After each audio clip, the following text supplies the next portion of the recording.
Deus Ex. Every time you mention it, someone will reinstall it.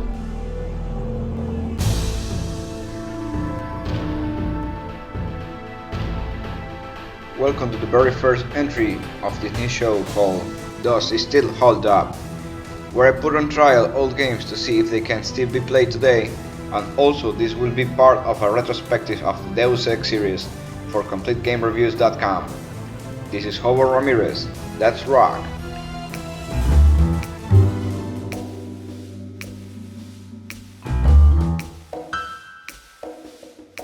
Since this is the very first episode of Does It Still Hold Up, I will explain the rules. First, the games I will be reviewing on this show got to be at least 10 years old. Second, the game will have a score based on the overall enjoyment I got out of the game. Third, I will also judge how obsolete the game is. I'm using this obsoleteometer that works on a scale of 0 to 10. 0 being that the game can be played today and people won't think it's more than 10 years old, and 10 that the game is impossible to play if you're not willing to put your mind in the year the game came out. Now, with that being said, Deus Ex is a cyberpunk conspiracy adventure made by Ironstorm and published by Eidos Interactive in the year 2000. 15 years later, now the game became a classic and most publications praise the game as being one of the greatest games of all time. The game is popular enough to gather sequels, spiritual successors, and games that were inspired by its design concepts. But what is Deus Ex? It's quite a unique experience, even by today's standards, since you can't really put it in a single game genre. On one side, the game might look like a first-person shooter, but then you got stats, skills, and NPC interactions that are straight out of an RPG. And when you start playing, you realize that stay hidden is the way to go on this game, so it's also a stealth game. This is because Deus Ex started as 3 different games. One team led by Chris Norton, I suppose out of Daikatana hype, wanted to create an awesome straight action-packed first-person shooter. Warren Spector at this time wanted to create an RPG set in the real world since he was born out of the fantasy setting after finishing Ultima Underworld. And lastly, Harvey Smith wanted to create a sci-fi spin-off of the Thief series. Right off the bat, when you install the game, you will run into some graphical problems. Especially on Windows 10, this might be a detractor for some people, so I'm going to add 3 points to the obsoleteometer. However, fixing this is not that complicated, it's just a few downloads and executables and you will be ready to go. So I'm going to cut it some slack for this. For more information about the mods, if you want to make the game look prettier and many other things, I'm going to leave a link to a video in the description below that explains better than me the process of both running the game and a few mods options. Once you start the game, your ears will be delighted to one of the greatest themes in video game history.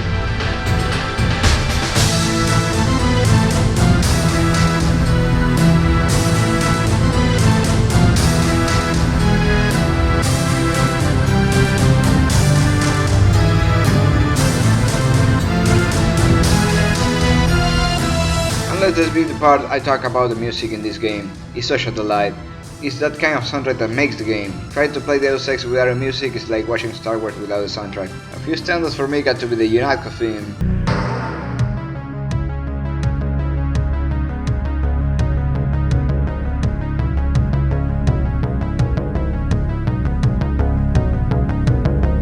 And the Hong Kong theme.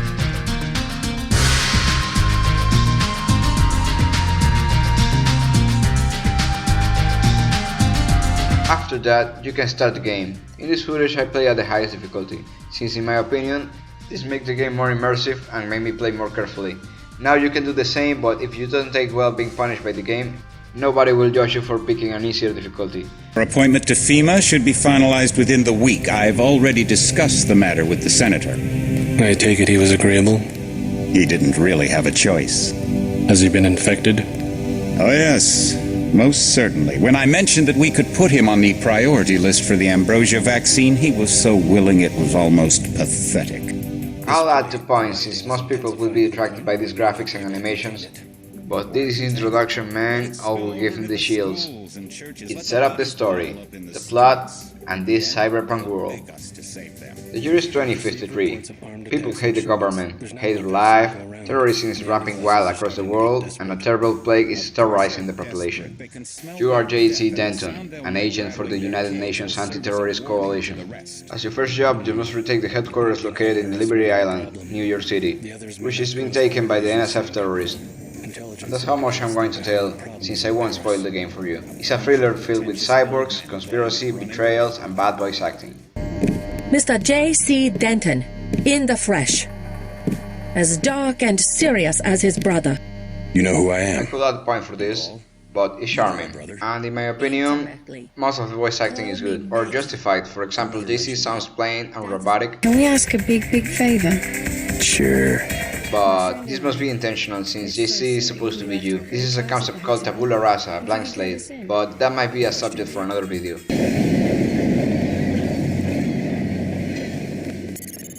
So, how is the game? The first thing you get is that it really feels like a first-person shooter, and it feels immersive. I always like how you got to pick the objects instead of just passing through them. Oh, I thought you were in Hong Kong, but UNACO better issue some hardware.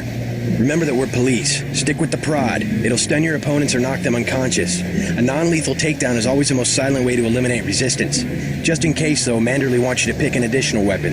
A sniper rifle, a GEP gun, or a mini crossbow. Never know when I might come up against some heavy armor. Give me the GEP gun. Of course, you got to go with the get gun. Here you can get a grip of how the dialogue system works, and it works good. It adds a cinematic flavor to it, and it surely feels like an RPG. Once that is done, it's time to sneak. Dying in this game is quite easy, especially if you play on the realistic difficulty, since the enemies can shoot you in the head and then it will be over for you. So keep that quick save button handy. And also I'm going to add 1 point to the absolute meter, but only one. Since I think it's something that you can get used to very quickly. The stealth in the game is very weird. You can't really tell if you're hit or not, but the leaning helps, and the AI is smart enough to give you fight and stupid enough to be easily sneakable. The shooting is another thing that you need to get used to.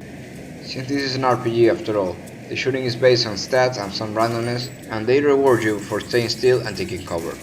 Or you can spray and pray, with emphasis in the latter. This is something that it just works, and it works well. That's why I can say the shooting is obsolete. And finally, the RPG mechanics. They are just amazing. You really need to roleplay, and in the end, you will become a badass cyborg with almost unlimited power. And the game will get harder, believe me. So you better get good with the augmentations and weapons. Even though there are useless skills like environmental and swimming, and there are overpowered weapons like the Dragon Zeus, it makes the heart of an RPG experience in my opinion, especially the ones based on single player, since the imbalance just helps to reinforce the growth from a player perspective. So all those mechanics will take you through an excellent adventure with a great story, incredible levels, and if you're somewhat like me, you will eventually find those graphics compelling and even great. But I'm gonna keep the absolute meter at a 5. Yes, looks old, and it won't catch it on the first time, but give it a day or two and it will click you, and I assure you, you will love this game. The levels are so open-ended that if a friend of yours starts playing at the same time as you won't have the same experience. And even though the story gets ludicrous, it never stops to be great and interesting and philosophical.